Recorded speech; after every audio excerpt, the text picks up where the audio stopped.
We're about to tell you about the kind of man you don't want to take your eyes off of. Here are the 3 most wanted men that these gentlemen can't wait to watch in week 2.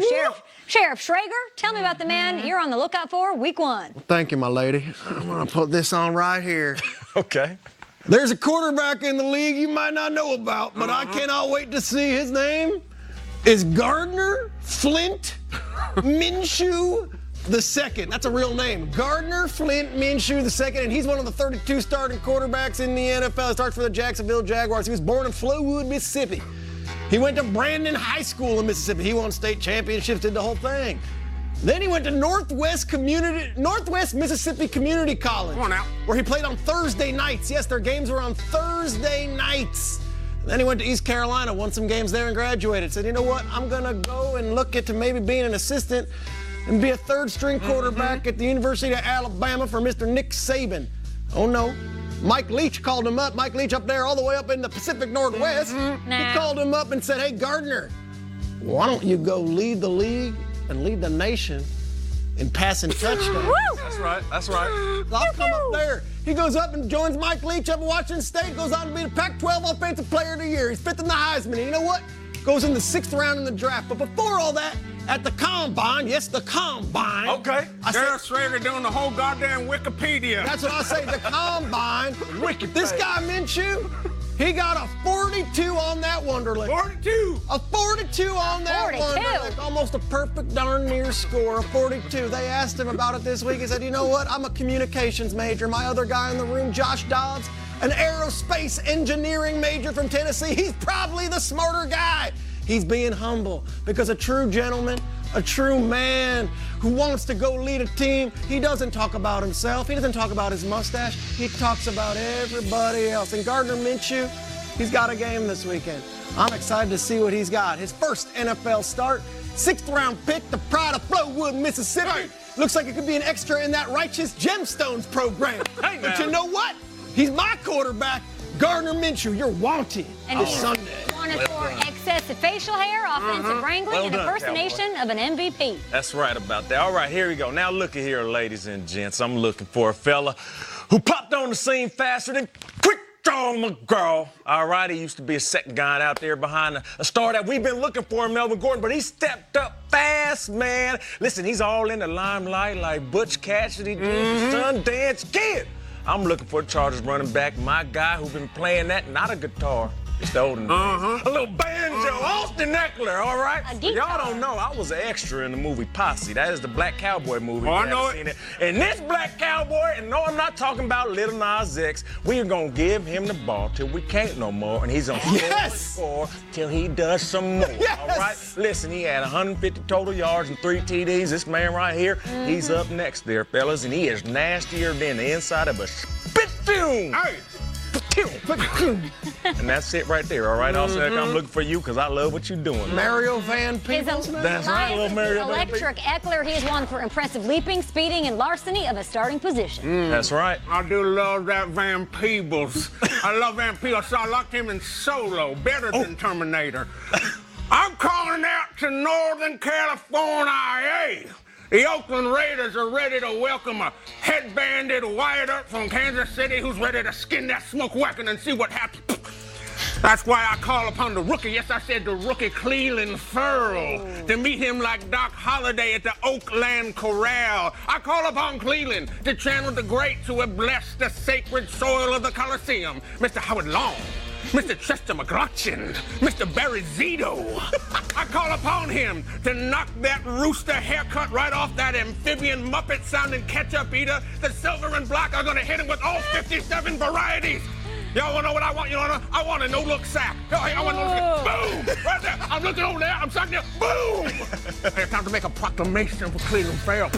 To say Daddy's home like Will Ferrell. Great movie. To stuff the MVP in a phone booth like Colin Farrell. Hey. To bring him down the mountain like Perry Farrell. Hey. And to take it out like Scotty Farrell. Hey. Pat Mahomes, I'll see you Sunday, fam. He's a huckleberry. What's in your mouth?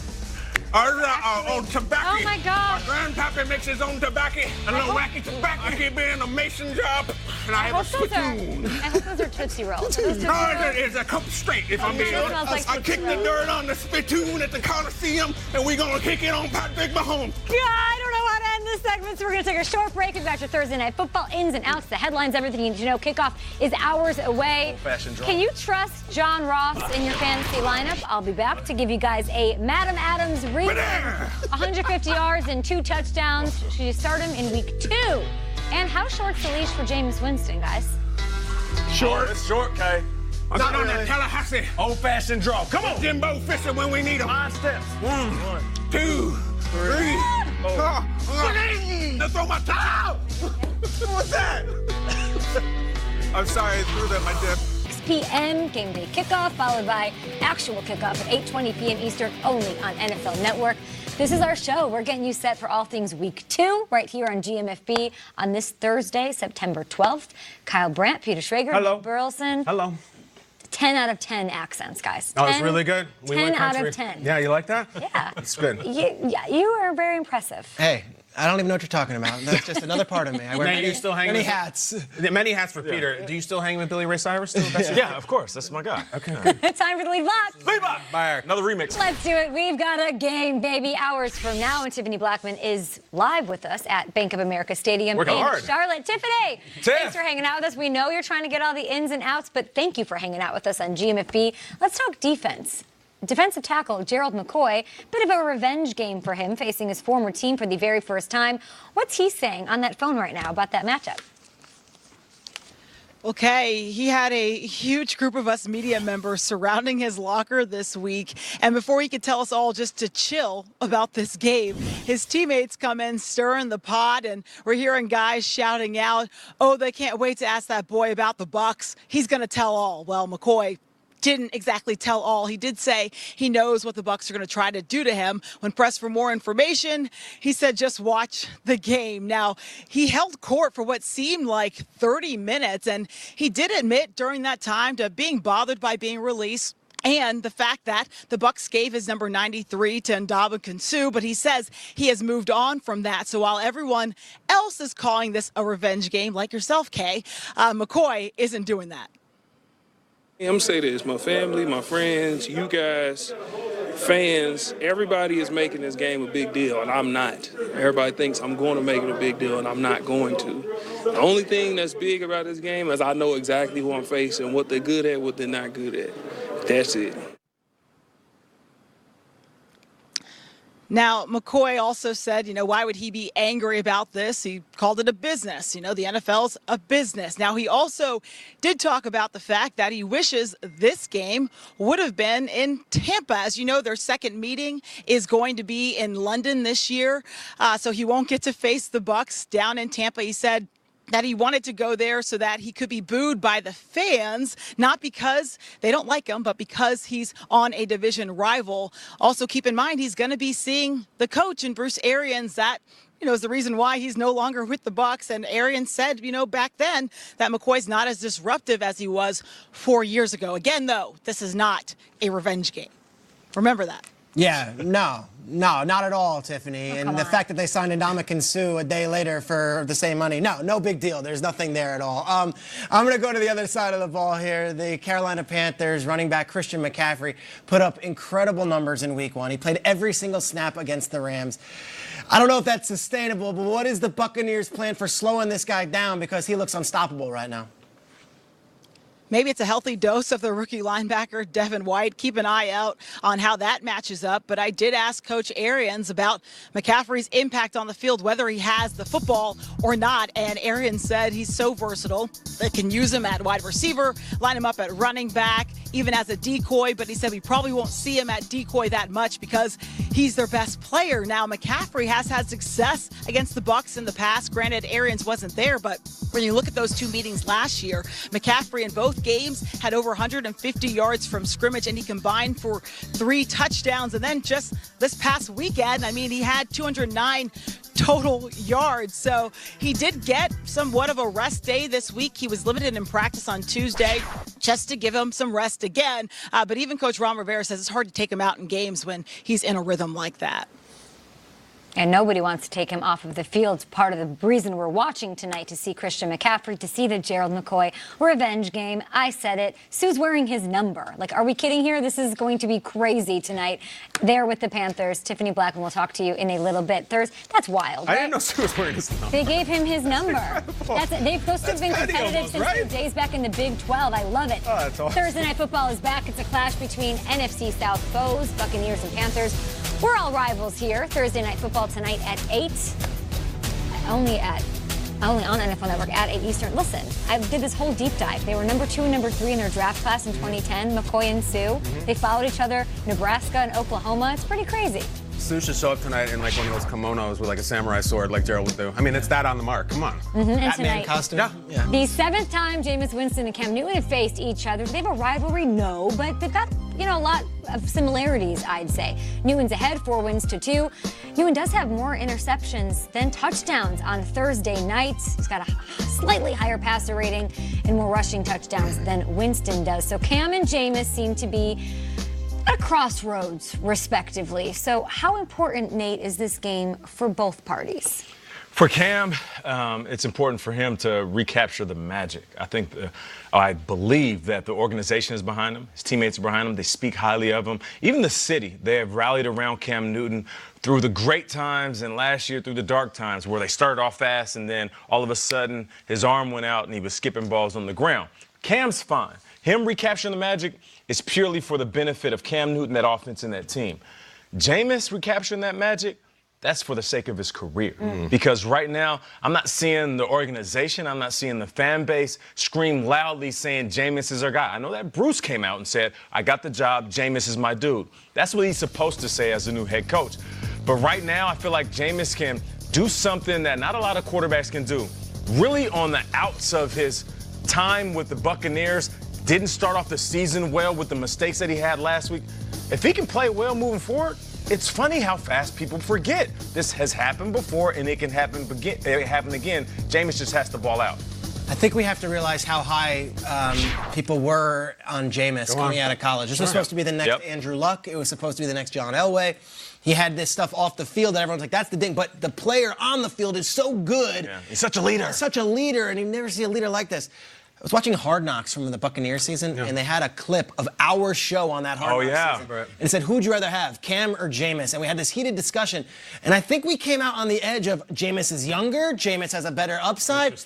I can't in good faith say, after what I've seen in week 1 and all of last season, that Jameis Winston is trending upwards right now. And I don't know if Cam is either at this point, but I do know that Cam Newton's going to come out there and he's not going to put out a performance like Jameis did last week. Jameis right now is at such a crucible in his career, and if they lose this game, they're 0-2, they have one more game, they then go on 8 weeks on the road outside of Tampa. It's the hardest schedule in the league.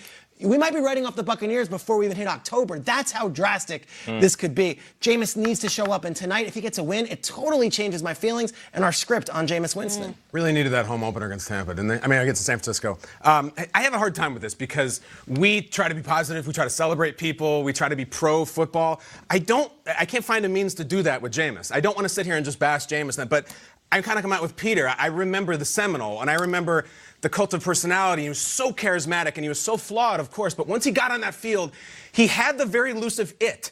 And then since then, I mean, it's been a disappointment. I'm talking like Darko and Freddie Adu and like people who we expected great things from. In 57 games for Jameis, 57, only 11 times has he had a win with no interceptions. 11 out of 57. And it's like, poof, right now, if Jameis Winston just disappeared, what would be his legacy? What would the internet remember him by? What would social media remember by?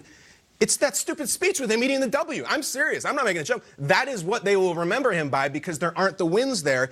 And that the only defense I can have of Jameis is what needs to change is that have the Buccaneers failed him? Now, maybe the weapons around him are fine. In the games that Jameis has played with 0 turnovers, clean games, he's still only 9-8. He's basically a 500 quarterback when he does his job. So the defense, the line, whatnot, like maybe they've failed him too. I think this is bigger than Jameis. I think this is also Tampa. Isn't that the bare minimum though? Like you would never ask Drew Brees, like if you just get a 0 turnovers, we can find a way. Like sometimes you have to like throw your team on your back as the #1 overall pick and say, I'm going to lead us to victory. You can't. Despite the mistakes of the goal can't be you're going to have 0 turnovers because that means you're a game manager. Jameis is not a game manager. The best game that Jameis has ever played, his cleanest, best game, was a 5-touchdown game during his rookie year, and he beat Mark Sanchez and DeMarco Murray of the Eagles. That's how long it's been. So to your point, Peter, no turnovers is not enough, but it's been almost 3 years since he's had that game. How about tonight? How about tonight? I mean, you do this on national television, you beat Cam, now we're rolling. Now we got something. What does that mean, now we're rolling? I mean, this has been, I feel like he's on his 9th life, right? And he's in this contract thing. There's such a sense of urgency.